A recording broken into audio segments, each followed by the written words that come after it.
चलिए फ्रेंड्स, एक binomial theorem का क्वेश्चन है जेई 2016 का हुआ। तो इस पे हम डिस्कस करते हैं इस क्वेश्चन पे।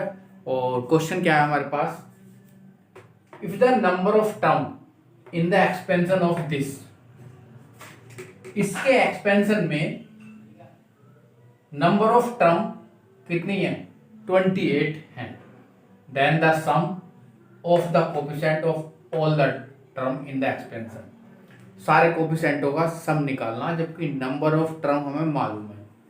तो नंबर ऑफ टर्म हमें मालूम है तो हम उससे n की वैल्यू फाइंड कर सकते हैं, और जब n की वैल्यू फाइंड हो जाएगी तो सम ऑफ कोफिशिएंट भी निकाल सकते हैं। तो सबसे पहला काम है हमें n की वैल्यू फाइंड करना। अच्छा, इसमें द नंबर ऑफ टर्म्स दे रखी है। नंबर ऑफ टर्म्स इसमें होती कितनी है, तो नंबर ऑफ टर्म्स देखिए 1 प्लस एक्स कि n में जो नंबर ऑफ टर्म्स होती हैं वो n प्लस 1 C1 होती हैं। 1 प्लस एक्स प्लस वाई की फॉर्म में अगर है 1 लिखो या 2 टर्म लिखो की पावर n, तो नंबर ऑफ टर्म होती हैं n प्लस 2 C2। और अगर इस तरीके की फॉर्म है x plus Y plus Z plus U, मान लीजिए 4 टर्म दी हैं, तो उसमें नंबर ऑफ टर्म होती हैं n प्लस 3, और कितना हो जाएगा हमारे पास C3। इस तरीके से चलता चला जाएगा। हमारे पास क्वेश्चन है इस फॉर्म में, नंबर ऑफ टर्म्स इसकी कितनी होने वाली है।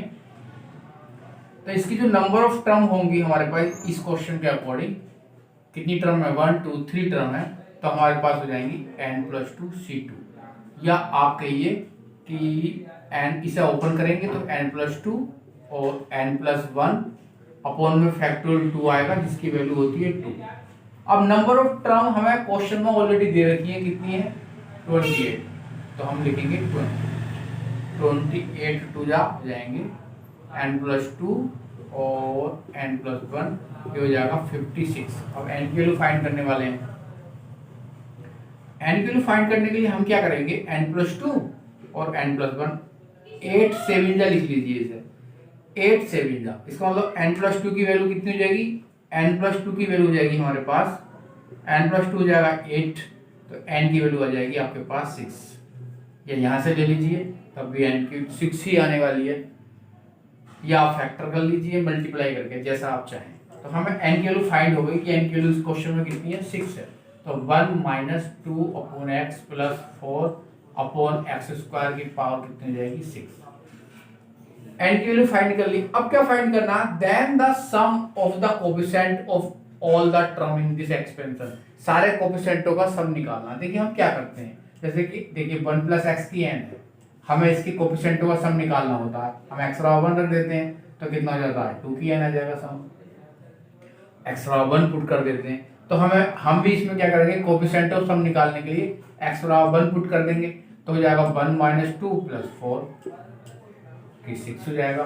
कितना हो जाएगा 5, और 5 में से 2 जाएगा आपके पास 3 की पावर 6 हो जाएगा। और 3 की 6 को आप 6 बार मल्टीप्लाई करेंगे तो आपको मिलेगा 7 2 एंड 9, 7 to 9। तो सम ऑफ टर्म कितनी आ जाएंगी 7 to 9, ये वाला ऑप्शन सही है। और n की वैल्यू फाइंड करनी होती है, तो ये मैंने आपको फॉर्मूले बताई हैं, याद करेंगे आप। इस तरीके से आप नंबर ऑफ टर्म भी निकाल सकते हैं। तो क्वेश्चन कंप्लीट, समझ में भी आ गया होगा, आसान क्वेश्चन है, जेई 2016 में आया था। और चैनल पे पहली बार आए हैं तो चैनल को सब्सक्राइब करिए, क्योंकि मैं जेई के क्वेश्चन हमेशा कम से कम एक क्वेश्चन डेली अपलोड करता हूँ। और मैंने प्लेलिस्ट भी बना रखी है जेई की, आप वहाँ पर देख सकते हैं। लगभग 55 या 56 क्वेश्चन जेई के मैंने अपलोड कर दिए। और भी क्वेश्चन अपलोड करता हूँ टॉपिक बाई टॉपिक, जैसे 10-15 क्वेश्चन टॉपिक बाई टॉपिक भी अपलोड करता हूँ, और जो आया हुआ क्वेश्चन है वो भी अपलोड करता हूँ। तो इतने रहने देते हैं, चैनल सब्सक्राइब कर लीजिए। आज इतने ही रहने देते हैं, नमस्कार।